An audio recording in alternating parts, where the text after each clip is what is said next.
Hi Virgo, thank you for tuning in. I'm sorry this is late. I had both of my boys in town for 3 weeks. I have one with me all the time, but my oldest son was in town too, and so we went and did lots of fun stuff, and I didn't have any time to do these, but I'm here, so let's go ahead and we're going to jump in and do the mid-August to mid-September love reading. It's going to be the you and them reading, and then I think I'm using my hands a lot for some reason. I'm like looking at my hands. Sorry.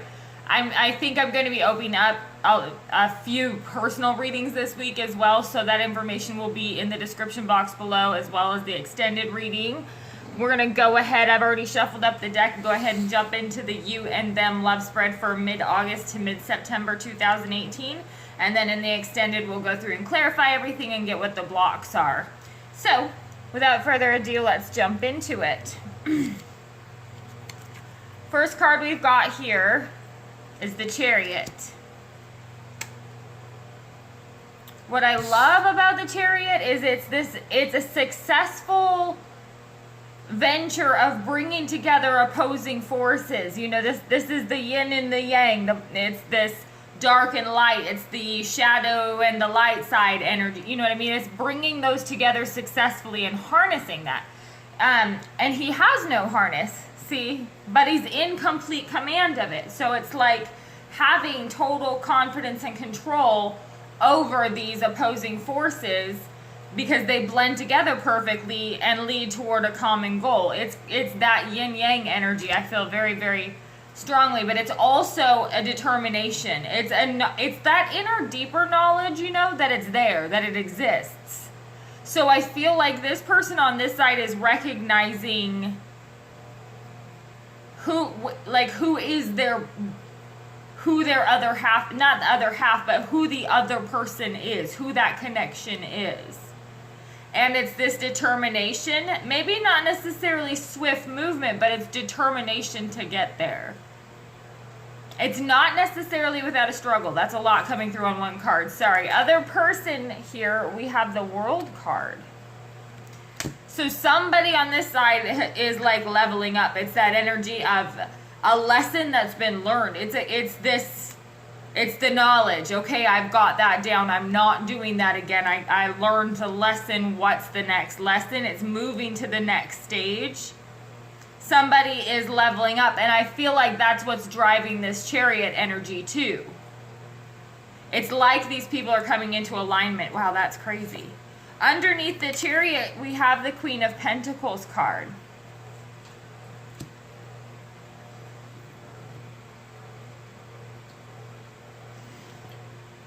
What's interesting here about this Queen of Pentacles is she's literally looking at the pentacle.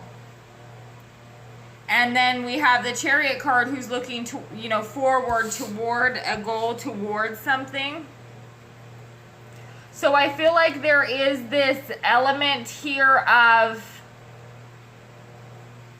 I really feel like it's somebody who's coming into their own as far as complete control of like their environment. Their life is under control now. Like I get it. It clicks and I get it. I know where I'm going and I know how I'm going to get there.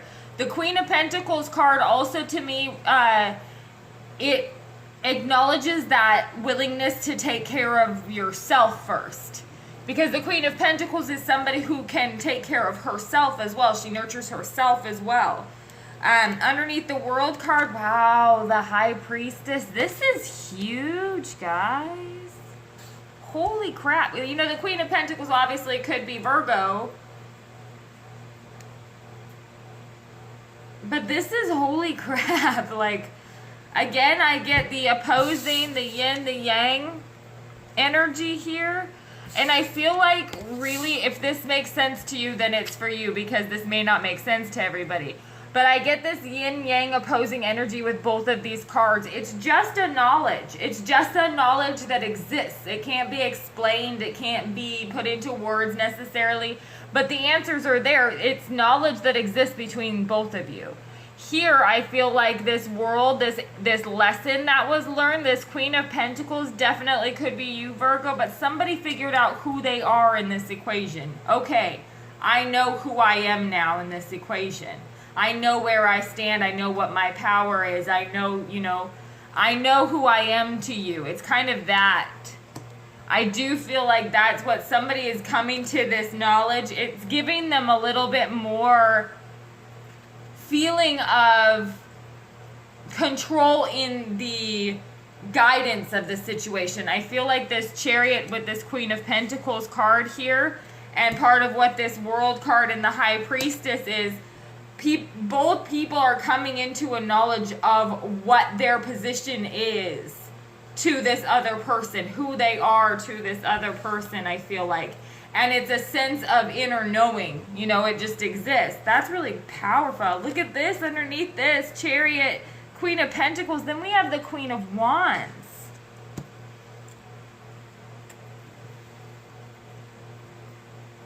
Again, I get this really, oh man, I get this really dynamic, like, okay, so this will make sense to some of you. I'm sorry this is so specific, but it's so clear to me. It's this, somebody's really starting to toy with or understand, and when I say toy with, I mean really utilize a knowledge and understanding of their power in this situation. And it's kind of like, see how this Queen of Wands and Queen of Pentacles are both facing each other here? They're both looking at each other. This is not a rivalry. This is somebody who can take on the energy of, you know what, I can show up as this, the nurturing wife, you know, domestic caretaker, housekeeper, but somebody who keeps it all together, the one that bakes the cookies and things like that. But I can also show up as the one in black lace and heels. You know, I can take on this energy. I can be this unpredictable energy for you. I can provide this variety because I can be these characters. I understand my power now. I feel like this is somebody who's really coming into that, male or female. It doesn't necessarily mean that, you know, with this Queen of Pentacles and the Queen of Wands, it could be even that masculine energy embodying that side of him that is more nurturing and that is also allowed to be more passionate. And so it is that inner knowledge of the power that they have in that situation. So I feel like somebody is definitely coming into their own here, recognizing not only like these energies that they can embody, it could be who they want to be, but it's also recognizing what the other person might need. Like they may need that little different spark of energy every once in a while. You know what I mean? It's kind of that knowledge. On this side, we have the World and the High Priestess, though. Those are very powerful, powerful major cards there. Underneath that, we have the Nine of Swords. Look at that. Ooh. Ooh.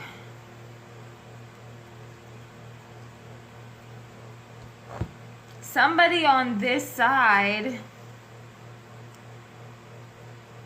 has a complete knowledge of something. I feel like is recognizing here there has been a lesson that's been learned and completed. There is, I don't pick up the High Priestess necessarily as secrets. I pick it up as somebody who is very guarded about those vulnerabilities in them. It's this kind of shield wall that's put up. See this in the World card, she's kind of surrounded by this shield. I feel like it's kind of like this energy of there's very few people that can penetrate through to what the High Priestess has hidden for this person. But the stress level comes in, I feel like, with this Nine of Swords when they start to see this little, I don't know if you can see it, but there's this owl that's like menacingly facing this woman who's totally in distress here with the Nine of Swords. I feel like it's this knowledge that they wish they didn't have. Like, I really wish I didn't know this connection exists, because it's stressing them out to face it, to deal with it. With this High Priestess, though, in the World, it's kind of like that complete knowledge starts to take shape. And that's where this Nine of Swords comes in, because it's definitely mind-blowing, I feel like.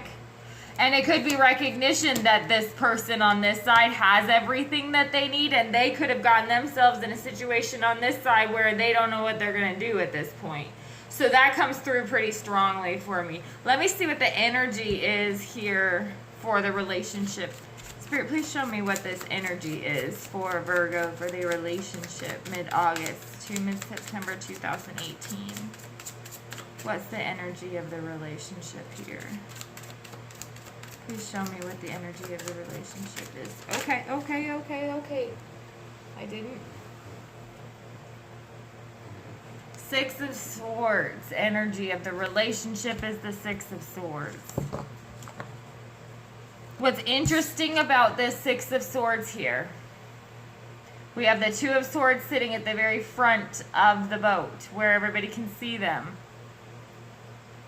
The other Four Swords are in the backpack of this person who's rowing the boat. I feel like whoever this High Priestess World Nine of Swords energy is, that's the person that has the Four Swords in the backpack. That's the person who's the one that needs the time to like assimilate this. They need the little pause and the break and the rest and the healing to assimilate this knowledge, I feel like. So there is a little bit of a pause.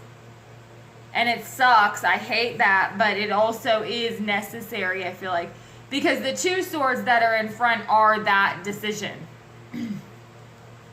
And the Two of Swords are not necessarily an action card, but the Six of Swords is moving. It's not necessarily moving in a perfect direction, but it's moving somewhere. So I feel like this is saying that that Four of Swords energy is necessary. That pauses energy in order for this person to make the decision to move forward. The Two with the High Priestess too lines right up with this Two of Swords. So somebody knows they have to make the decision and the action has to come with that. That's what that Four of Swords and Nine of Swords is about, because they are all up in their head about it.